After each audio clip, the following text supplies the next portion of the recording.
C'est un chantier d'envergure dont la première phase touche bientôt à sa fin.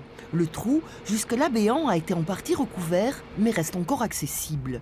15 mètres de diamètre pour 20 mètres de profondeur, c'est l'équivalent d'un immeuble de 6 étages.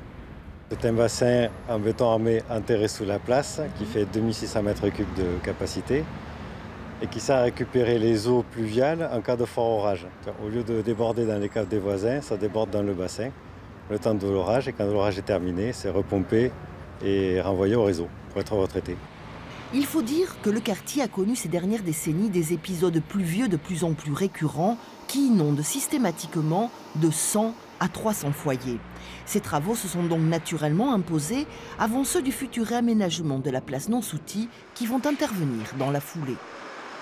Puisqu'en réalité c'était un carrefour, on parle de place Nansouty, mais elle avait été aménagée dans les années 90 et elle manquait de convivialité alors qu'elle a une vraie dynamique commerçante, c'est un quartier attractif, un quartier d'échoppe, agréable à vivre. Et donc il fallait réaliser ce bassin, mais nous avons décidé immédiatement après de rénover totalement la place. 2600 mètres carrés d'aménagement pavé et d'espace vert côté ouest, soit la façade commerciale la plus dynamique, et 7 mètres de trottoir pour donner libre cours aux terrasses. Une réunion d'information se tiendra jeudi soir, salle Malbec. Il y sera question de la mise en place de la circulation en alternance, fin des travaux dans 2 ans.